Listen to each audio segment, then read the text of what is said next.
Well, hello, friends. Mark Holmes here, and as always, I appreciate each and every one of you guys watching, commenting, subscribing, and being part of Joe Boo's day job. And I'm here in Waynesboro, Virginia, on Main Street of Waynesboro.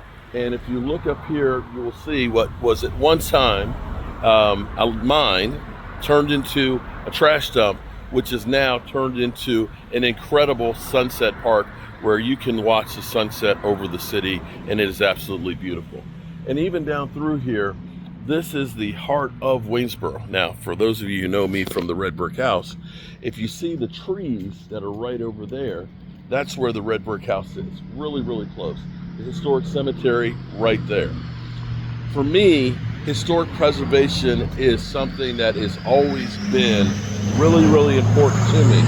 And when you think about the town of Waynesboro, the city of Waynesboro, coming from the early 1800s, there are some key buildings and things that are here that you hope do not leave. Now, I'm very proud of the work that we did with the red brick house and saving that and making it a part of the community.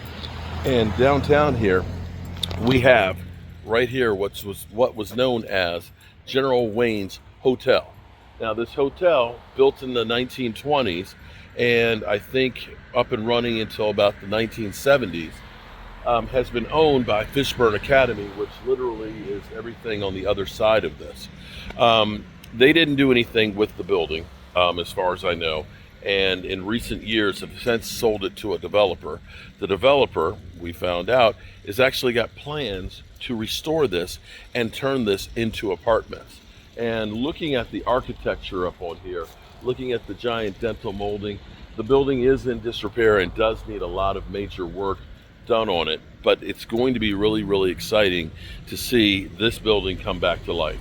When you look at the old trees, when you look at the style of it, the brickwork and everything else, this truly fits in well with so many of the historic houses and buildings and things that are up here.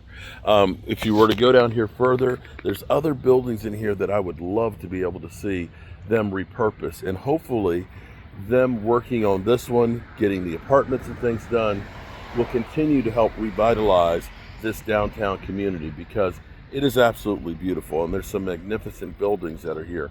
There's the Leggett's building that's down there. There's the News Virginia building, buildings that would be great to be able to repurpose and revitalize the community. For me, it's not easy, and this is the thing people won't understand, is when you're dealing with the building of this age and restoring it, it's not an easy process. You're dealing with building techniques that are a century old. You're dealing with hazards such as asbestos and things like that. And it is very, very expensive to renovate something like this. But when you think about the buildings and things and the homes that people are buying, brand new homes, and in a year or two, they're having all kinds of problems. This place has been here for 105 years. And even though it has not been used in 20 years or more, it's still standing. The bones of this thing are incredible. And I applaud the developers that are getting this.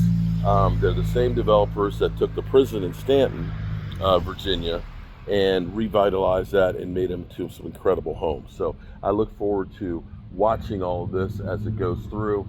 Their plans are to keep as much of the original look and feel of the building as possible, of course, while bringing it up to code.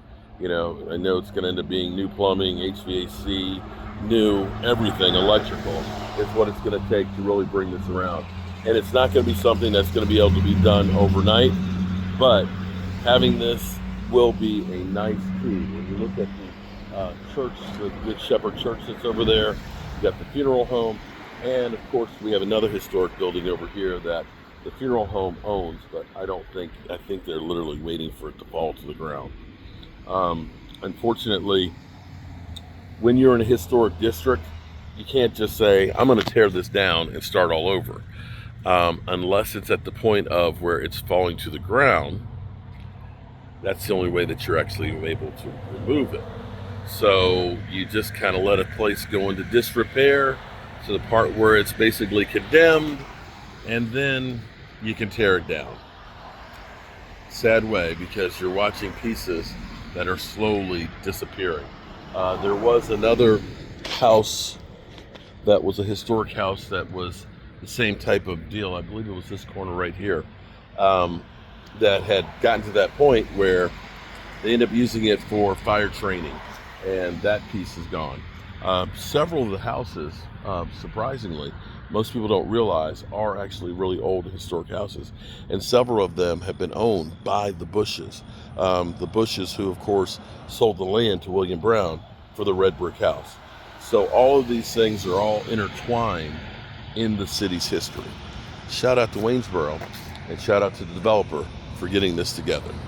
And I'm going to walk around the side here so you can get a bigger feel on how this building actually, it's huge. It's about 32,000 square foot in total and 4 floors. And you look at these windows and the brickwork that was done in here. They don't build things like this anymore. Look at the wood and the detail on here, on the windowsills. And I hope that they're going to go through, and we've gone through that process of saving and stripping out the wood. The wood itself is still really solid, and this old paint, of course, is lead paint. It has to come off. Again, another one of the problems of dealing with an old structure.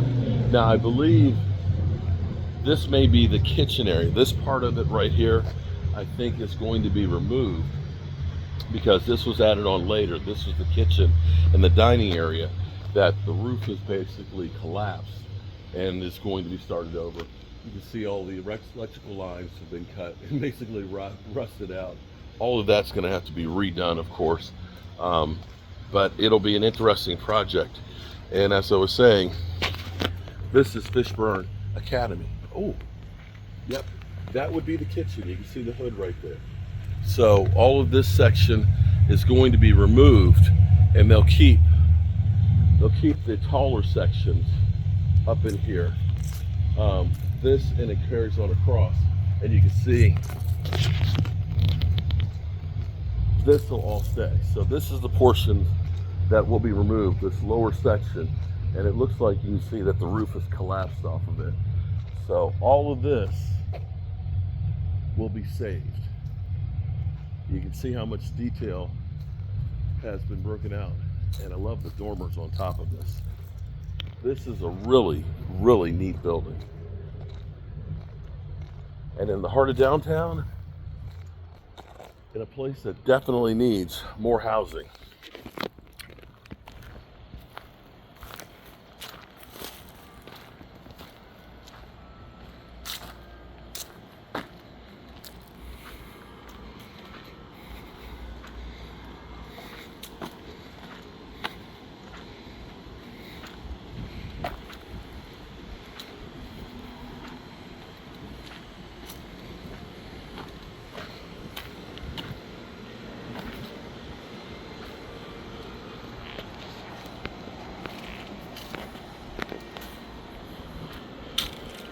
So what you see, basically this lower section will come off, and this will give them more parking for the rest of this and open that space up.